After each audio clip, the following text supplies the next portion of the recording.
We just got back from Portland and Port Orford, and I took a lot of footage, so you'll get to see that over a period of time. But what I like to tell you here is that we lived in Port Orford. After 8 years, we sold our house, and I needed to move to a bigger city like Portland so I could fly through an international airport from north, east, west, and south.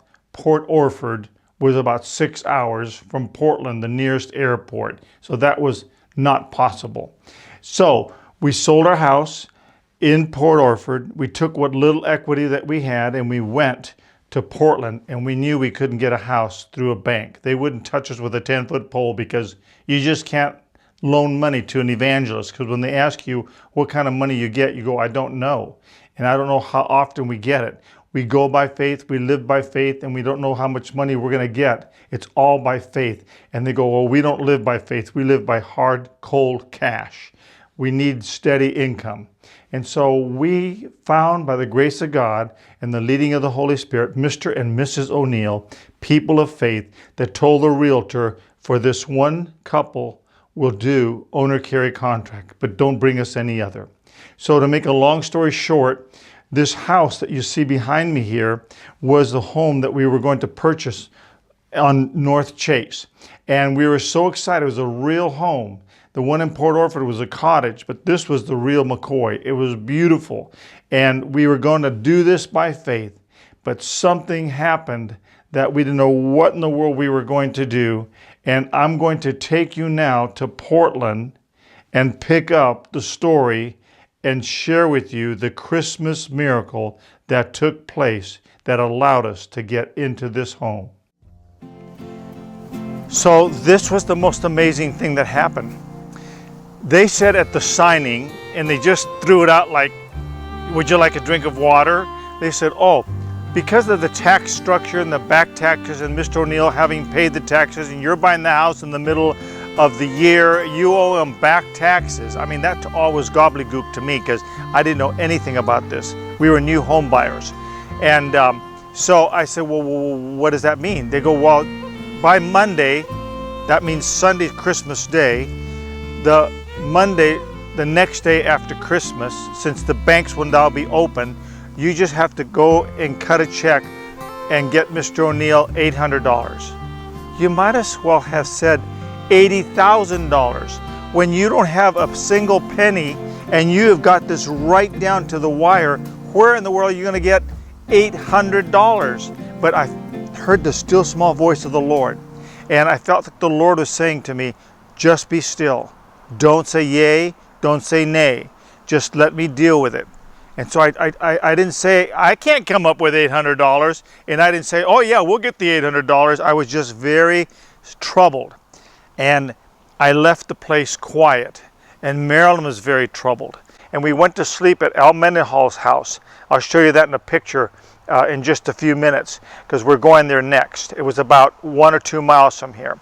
And Al Mendenhall, our dear friend, put us up with our RV in the backyard. And so I did have a place to lay our head in a motorhome. We'd already sold our Port Orford home. And so we went to bed that night in the backyard. And it was so amazing because after going to sleep, I was troubled about 3 in the morning. I didn't know where I was going to get this $800. This is now Christmas morning, imagine that. And so about 6 or 7 o'clock, I couldn't wait any longer. I knocked on the back door of Al Mendenhall's house. He answered the door. He was up fairly early because it's Christmas morning. Kids want to open their presents. It was around, I want to say 7 o'clock, just getting light.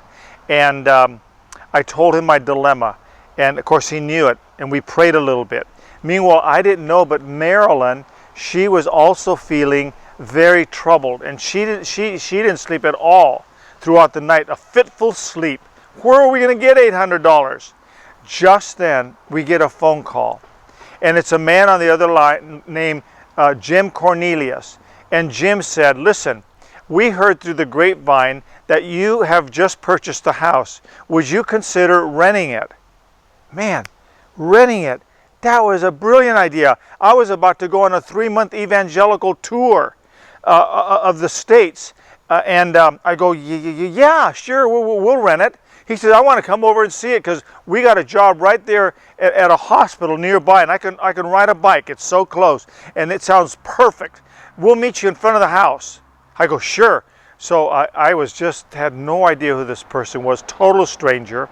So Al and I jumped in the car, and the kids are going, Daddy, Daddy, can we open up the presents now? No, no presents, no Christmas, because we got to go look at the house and show it to somebody. And they're looking at you like, on Christmas Day, you're not going to let us open presents? I go, no, this is very, very important. They, of course, they're kids. They don't understand nothing. His children, my 2 children, they didn't know what to think about us. So we got in the car, we drove over here. And Jim comes out, likable man, Christian man. We walk around the house, and he goes, I'll take it. And I didn't know what to say. Well, thank you. And I told him, well, listen, it's only going to be about 3 months. He says, that's just a short term we want because we're looking for a place to buy. And we just need a little window of opportunity. Like, could you believe God sent this man on Christmas Day for a little window, and that's all we had? But this was the clincher. I had to come up with $800 the very next morning.